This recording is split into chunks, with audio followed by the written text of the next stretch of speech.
for the host committee and our elected officials. And without further ado, ladies and gentlemen, we are truly in a fight for democracy. Say amen.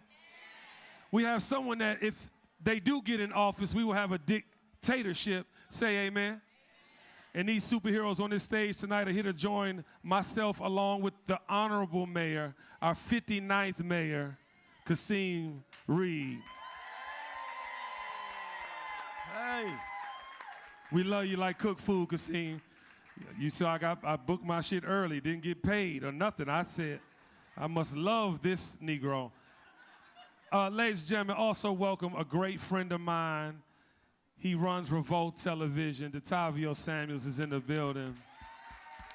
Superheroes only. And speaking of superheroes, last but not least, a real shero if I ever seen one in my life. She is founder, co-founder of the Fearless Fund.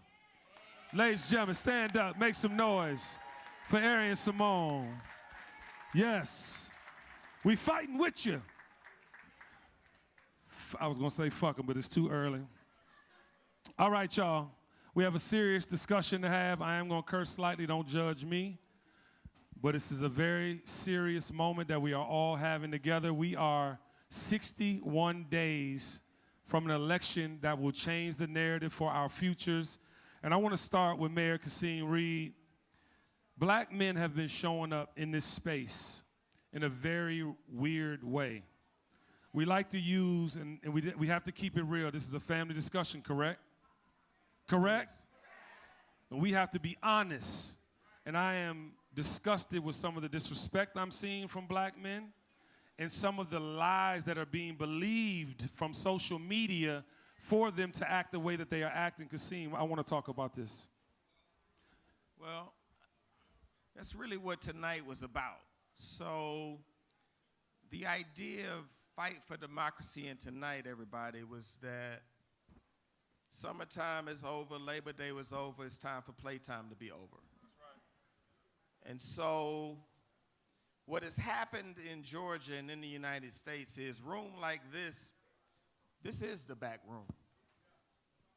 And what matters in black politics, Kenny, which is why I wanted you here, it really doesn't matter what people say externally, it matters what we say to each other. And with black men, before Kamala Harris was the nominee for the party, there really was it doesn't make any difference. There's no difference between the two of them.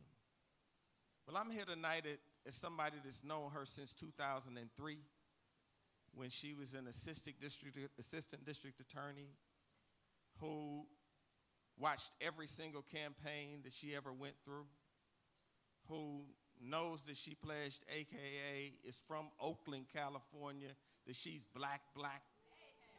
Talk that talk. I like it when you get like this. Always said yes to Howard University.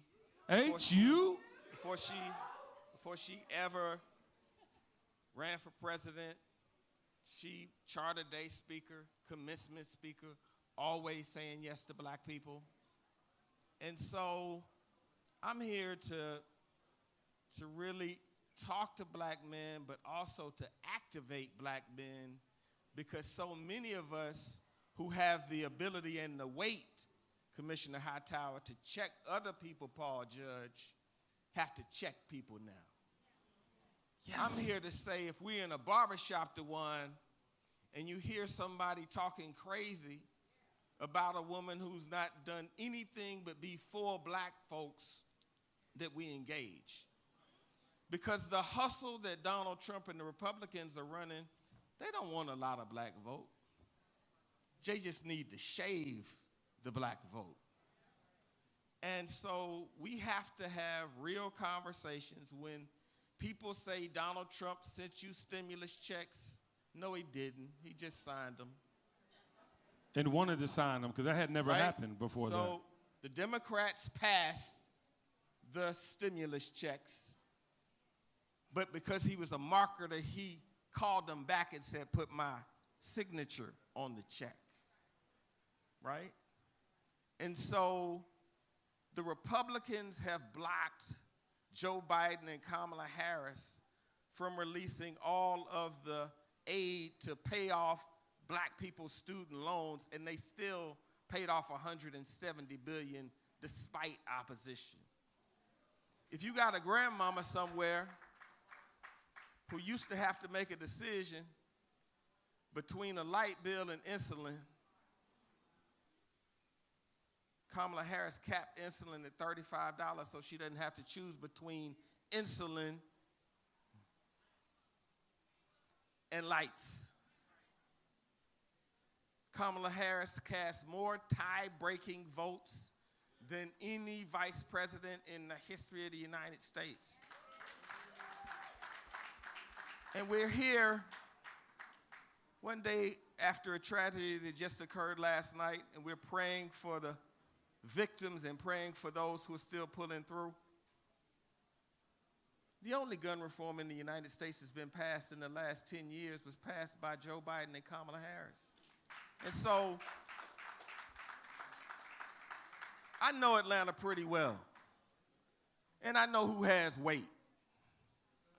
And so when Fight for Democracy called me wanting to do some traditional thing, I said, what you really need to do is activate people that have weight.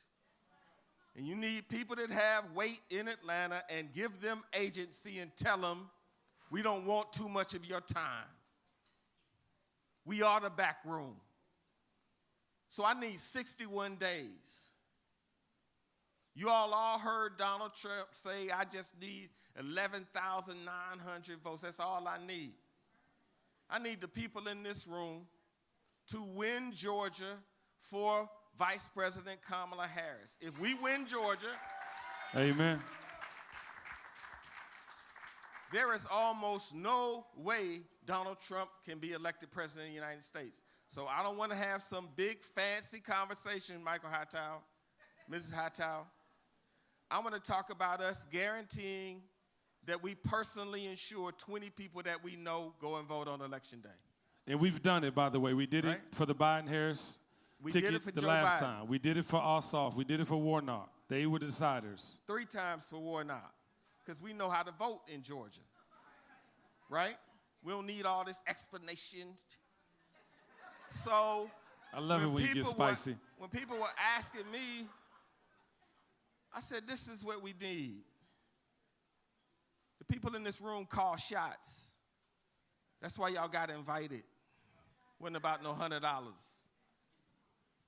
It's about making sure that 1,000 people weren't in the room. So you had to have $100, or else y'all know what? Y'all know how I get down. Oh, all right. So this is about activating Georgia and winning Georgia. Let's not get sophisticated and fancy. Y'all, this is the back room. And it don't matter what those people say. What matters is what we say. And any brother that has a problem with Kamala, let's talk to him. It's 61 days, y'all. They talking all this stuff about the percentage of the vote that Donald Trump's got. If Donald Trump had that percentage of the black man vote, he wouldn't be losing. Amen. Well, I'm going to bring, I have a question for Arian specifically, though. Oh, God, okay. Yeah. Jump into there real quick, and then I got you, Arian. No, you go ahead. Okay. So, because I heard you ask a question about black men specifically, and jumping off of what Mayor Reed is saying in terms of like, this is the room where we get the movement. This is the room where we make things happen. And when I think about black men and when I look at black men, I'm like, what is going on that is causing us to feel like we want to put this man in office? I have no doubt that black women are going to get it right. They got it right the first time, right? Single digits. You hear me? I have no doubt that black women are going to get it right. Where I see the potential growth for Trump is with black men. And so I spend a lot of time trying to figure out, like, what is happening that is causing our black men to think that this man actually has something for them.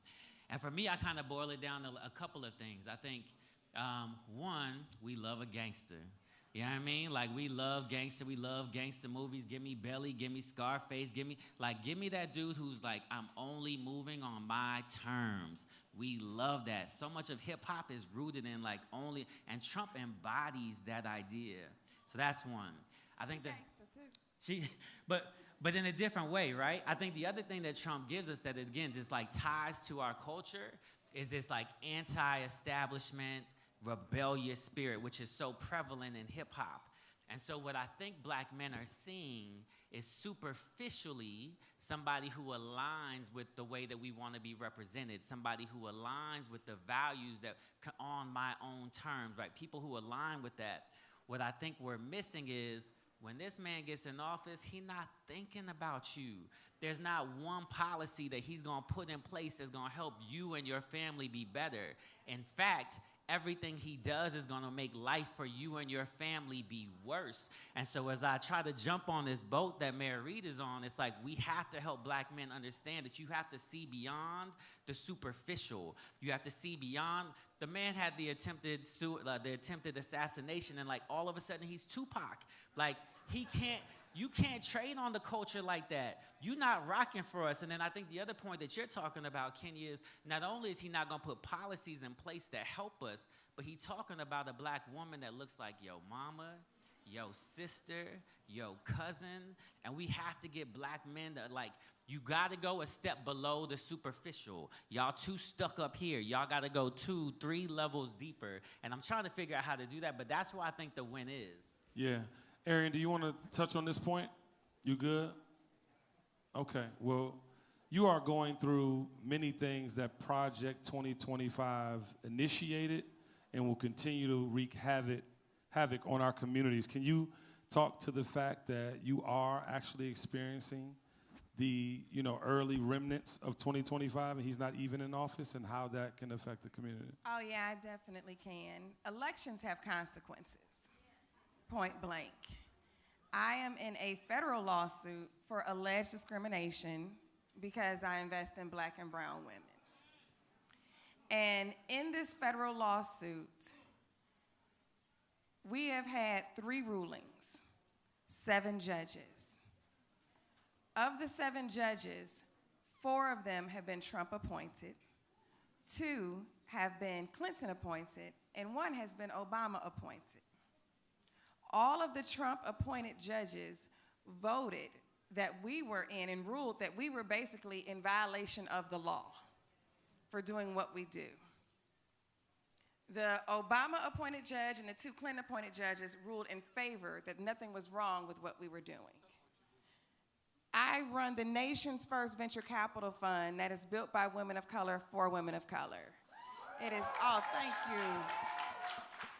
It is backed by Bank of America, Ally Bank, JP Morgan Chase, and a host of other companies that have come along with us on this mission. Prior to the Fearless Fund's existence, black women had an average fundraise of $30,000. When we came on the scene cutting 7-figure checks. When the lawsuit hit, I got one for one of my companies. And I'm not a woman. I just in business with a woman. We literally were in diligence for over $150+ million when the court case hit, with a lot of big players. And we have seen what standing on business is. We have experienced like a loss of about 60 to 100 million just due to this lawsuit. So I have personally witnessed that elections have consequences. And I'm not here to give a Republican versus Democratic speech, because literally a lot of Republican policy is in favor of business. That right there proved that there was a Trump agenda. I do believe that some Bush-appointed judges probably would have ruled in favor of us. But it let me know right then they are on one accord. So we have to be on one accord. Point blank. So yes, I've experienced personally what it's like to be a victim of Project 2025 and their attacks of coming after civil rights. They're saying we're in violation of a civil rights law. I said, now I thought civil rights laws were put in place to help black folks. This is a very big irony here that we're in violation of a Civil Rights Act. Yeah, and just like Fearless Fund was put in to help people, and they're attacking you for your service to your people. You talked about policies, and I want to talk about this because I'm looking around on social media. I'm hearing all the pundits on all the news stations. They're talking about policy. And that goes over a lot of people's heads. Me personally, I'm a witness to what she's doing in office right now with Biden. If you go to any major city in America, you see infrastructure everywhere. you see all the things that are happening because of the things that they are passing through law. Policies are important, but it's also important for people to understand what policies are. They're making decisions based on memes and things that are false narratives on social media. So how can people really get this information? Because they need it. Well, one, on September 10th, I want everybody in this room watching the debate and using your social platforms, because you're going to hear the difference in policy. One group of folks has invested in the CHIP Act to invest more than $20 to $30 billion to bring technology manufacturing to the United States. One has invested to make sure that Obamacare stays in place, and I'm calling it Obamacare. They're trying to take it away. And one group wants to vote to extend Republican tax cuts and add trillions of dollars to the debt. And Donald Trump has no other policy other than extending tax cuts for millionaires and billionaires. So while Kamala Harris is going to get on television on Tuesday and lay out all of these things that Democrats did for people of color, more black women federal judges appointed to the bench than literally the last 4 presidents combined. And we won't even talk about the first black woman Supreme Court justice. So on policy after policy, and infrastructure sounds really fancy, but infrastructure is roads, bridges, potholes, and it's the people that have the jobs building roads, bridges, and potholes. So if you're driving by a construction site and you see who's filling roads, bridges, and potholes, they look like the people in this room. So if you spend billions of dollars on infrastructure, what you do is you employ a diverse group of people and you make the economy at the grassroots level. And in every instance, the Republicans have been on the side of this kind of progress. So on Tuesday night, I want everybody locked in to the vice presidential debate. She's going to be amazing, and she's going to lay out what she has done. You know, people talking about Kamala Harris standing up for working people and ordinary people. I remember when President Barack Obama was president, in the middle of the mortgage foreclosure crisis. And President Obama's administration was telling her that she needed to take a smaller settlement amount for the people of California, $9 billion. She was like, President Obama, you're my guy, I love you, but you're going to have to double it, give me $20 billion. That's when it matters. That wasn't Republican, Democrat. That was people. Humans. People who had been cheated by banks, and she stood up to a Democrat president and said, I want a $20 billion settlement for the people of California. That is life-changing. And so the point I'm making, the reason that you all are so important, I want you all to know it all.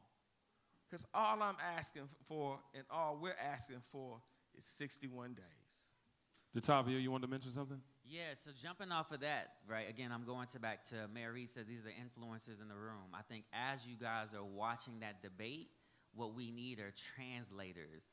Like, policy is a difficult thing for a lot of people to understand. I'm not saying black people can, I'm just saying the masses don't often understand policy. And where Trump has been brilliant over and over and over again is in simplifying messaging. Build a wall. I saw a black man said he wasn't voting for Kamala Harris the other day because she got a bad BBL. Trump says she got a bad BBL. It's literally like, how do you crystallize a message in like 5 words that then resonates with the people? She's going to be up there and be brilliant. What we need the people in this room to do is take that brilliance and then distill it into a way that is simple, meet the people where they are, and communicate it in a very simplified way that gets them activated. That's what Trump is doing, and we need way more of that on this side. I love that. And Arian, I say this all the time. I think black women will save the world. I truly do. I was raised by black women. I've been married to a beautiful black woman. It'll be 25 years, October 16th. What can black women do and women in general do, to play their part in our communities? Because y'all can talk us off the ledge. Y'all can make us believe things we never believe. What are some of the things we could do? Because we need help. I think that we are definitely leading the charge. Who in here is with Win with Black Women? Okay, I see Inga. I see a few hands in here. So we came with our receipts today and our work, okay? Well, give them to us, Queen. So yes, Reese with the receipts, whoever said it. Reese texted me this. She texted me this, y'all. So anybody in this room, if you guys are not familiar with Win with Black Women, it started about 4 years ago. I'm sorry, Aaron. Can y'all be quiet in the back, please? Thank you. Yes, 90 black women came together to make sure that we are put in place of politics, offices, et cetera, just making sure we're winning. We had a call that literally went viral when when VP Kamala Harris became the nominee, and it was over 44,000. Who were in the 44,000? Exactly. So we even took the initiative to train all of the others who wanted to do calls after us. So we've definitely been playing our roles. But here's Reese with the receipts. Biden-Harris Black Record created 2.6 million jobs for black workers, achieving the record's lowest black unemployment rate and black-white unemployment gap. Black unemployment under Trump, the rate had surged, you guys. So increased black wealth by 60% compared to the pre-pandemic Trump economy, the largest growth on record. Next, we have Georgia Pacific delivered $350 million to homeowners here and $60 million to renters for housing aid, provided tax credits to 2.1 million children, distributed 5.2 million relief payments for up to $1,400. The entrepreneurs in the room, the creative economy, expanded small business tax credit from $5,000 to $50,000. A lot of y'all got those checks. I have friends with those checks too. 19 million in small business applications, tax cuts for over 100 million Americans, you guys. Those are the creative economy stats, Georgia Pacific, and things overall. I asked for economic inclusion as being a venture capitalist. I wanted to be able to talk to how they were affecting the economy and what the economic policy would look like for us moving forward. So yes, the future is bright in the Harris-Walz administration. Awesome. So we've been seeing this disrespect. I had posted a post on my page, and it was from the two beautiful young ladies that taught people how to say their auntie's name. They were like, comma, la, comma, la. And in my, comments, I saw what I thought to be Russian bots. It couldn't be this many people just talking shit for no reason. I could not fathom that my people would just be in my comments, but I'm going to their pages, and they actually follow me. And then I'm looking at I'm talking about NBA players, I'm talking about actors, I'm talking about all walks of life. And the one person that really bothered me, they said, well, what has she done for us to say her name correctly? And for me, I said, excuse my words and keep the cameras on, nigga, do you love your mama? Was the first, I just left it there.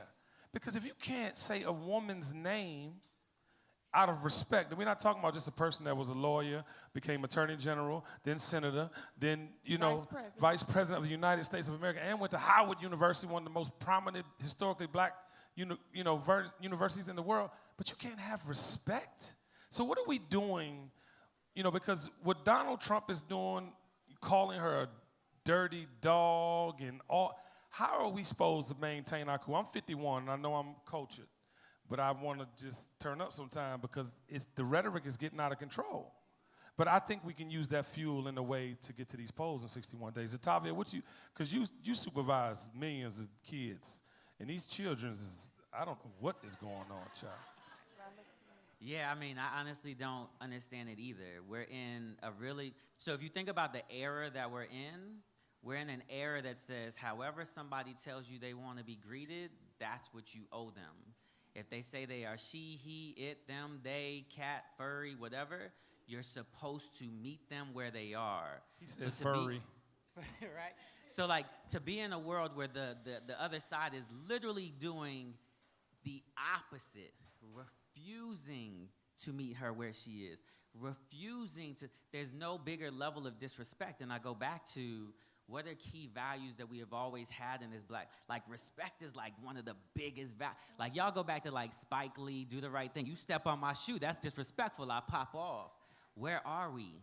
He's literally disrespecting a black woman every single time. Every day. Every single, where are we as a people? So I personally also don't understand it. Yeah, but I also think we don't call people out no more. If y'all follow me, y'all know I don't give a fuck.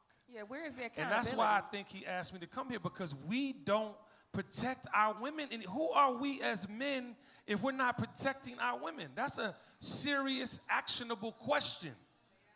Because you stand up here and you support people that continuously deal us death. Misogyny, drugs, rest in peace to Rich Homie Quan. Like, that man had issues. He clearly had issues, and nobody wanted to be. I'm just saying, who are we, black men? That's the question we need to leave out of here today and ask. Who are we? Who are you defending? Who are you protecting? It's not your community. 2 weeks ago in Mechanicsville, there people running around there with Fortnite guns and killed nobody that was doing the shooting, but killing 9 other people. What are we doing? Who's the big homie?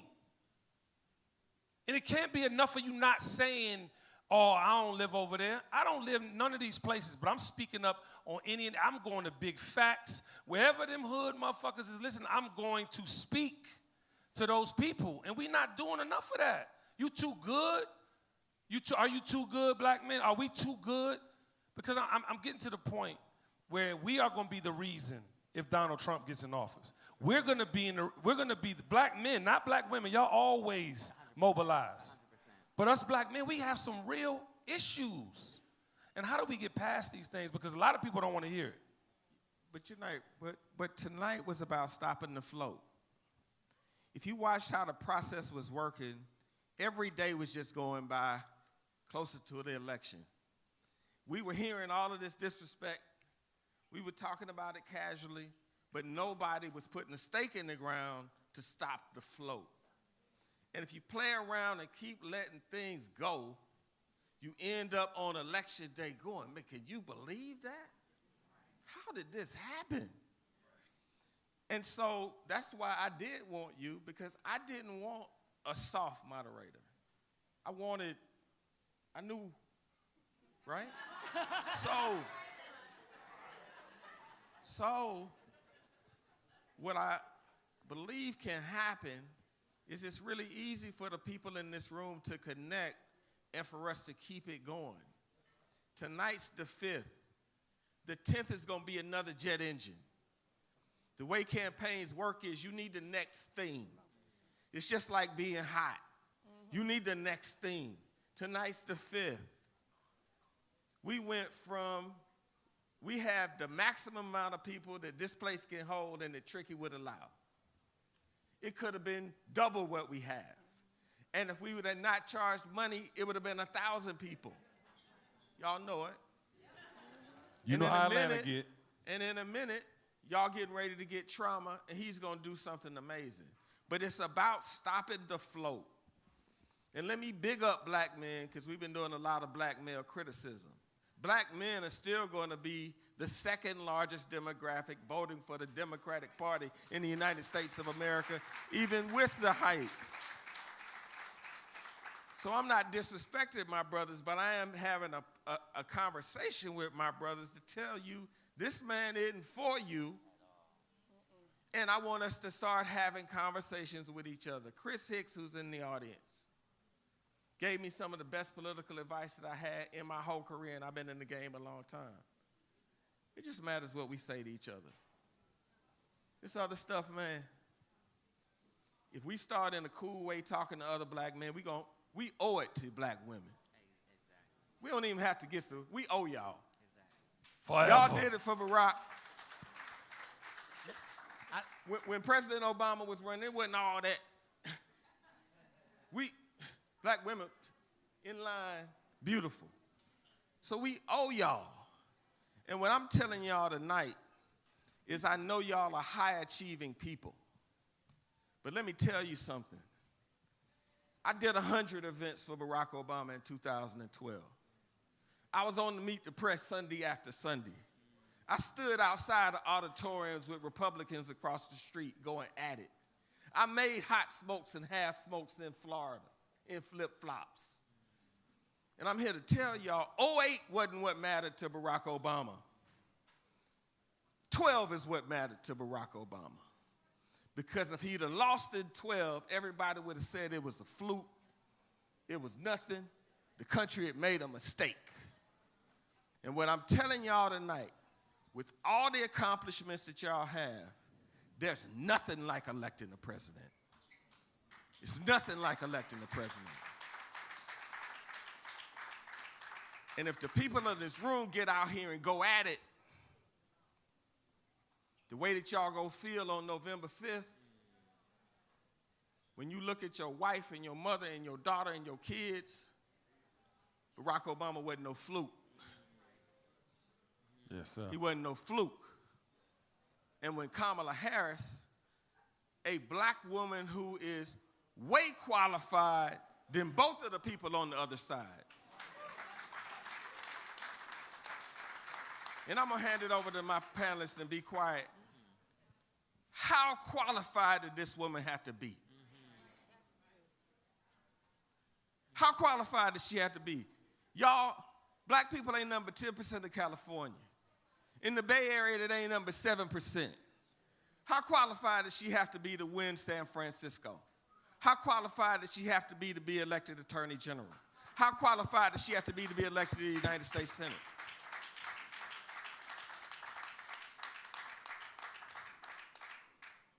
Y'all, J.D. Vance has been in the Senate 2.5 years, right? So my point is, y'all, this woman, this black woman, is worth it. It's worth it. And so the 10th is going to be another boom. And after the 10th, we're going to need to figure out the next boom.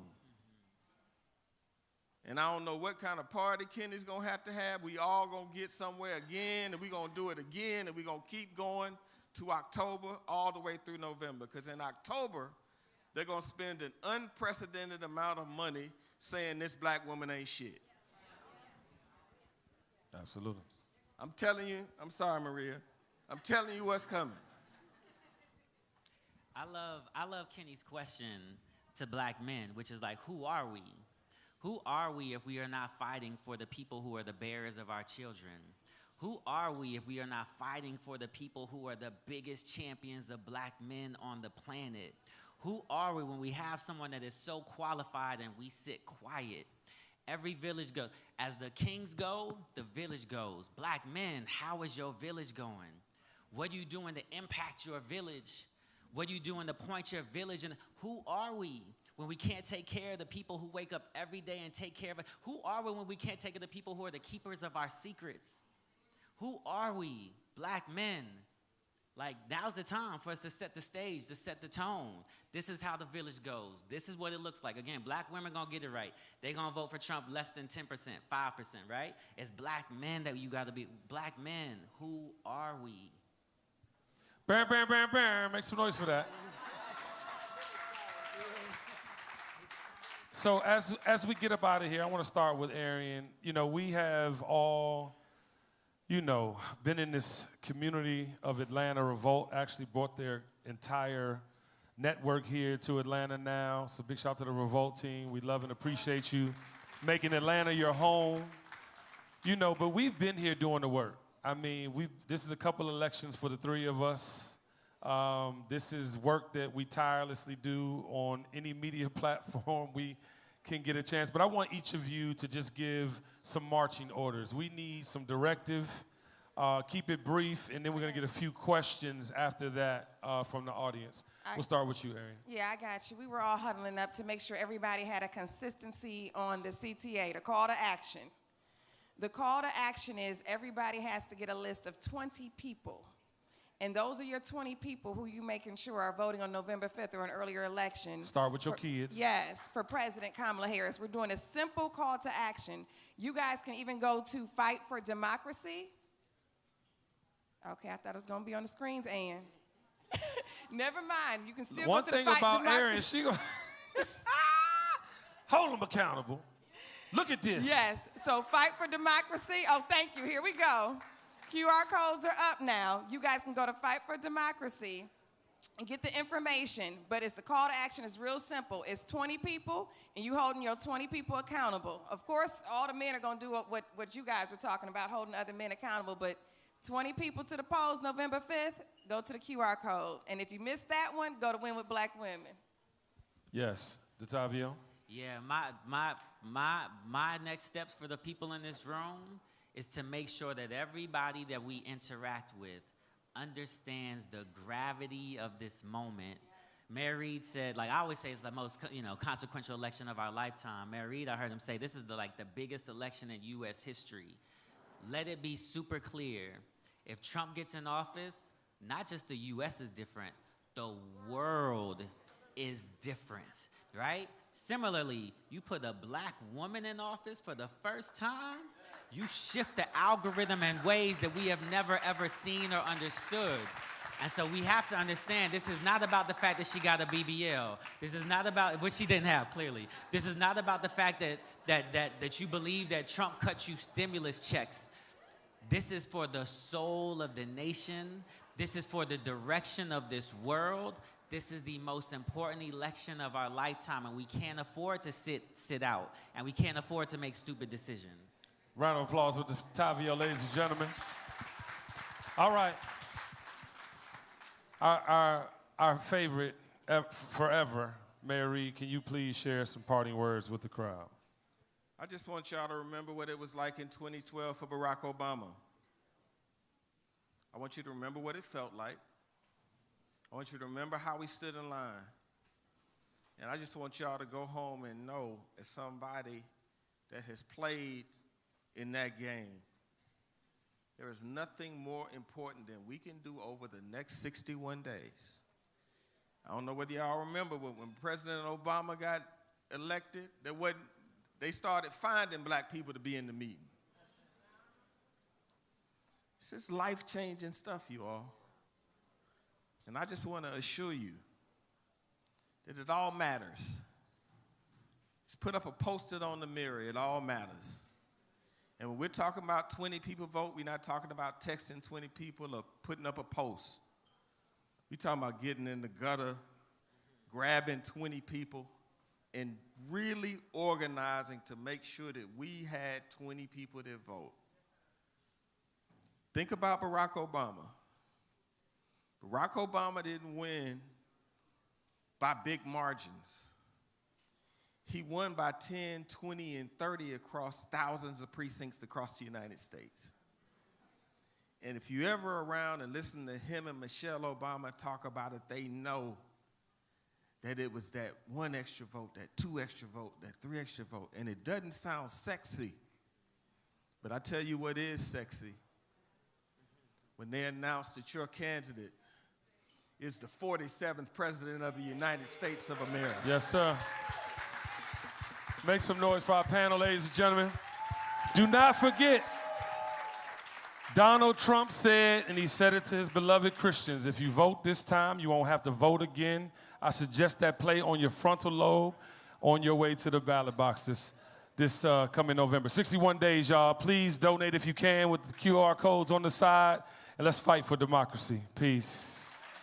Y'all stick around for DJ Trauma. DJ Trauma did mine last night too. What's up, Trauma?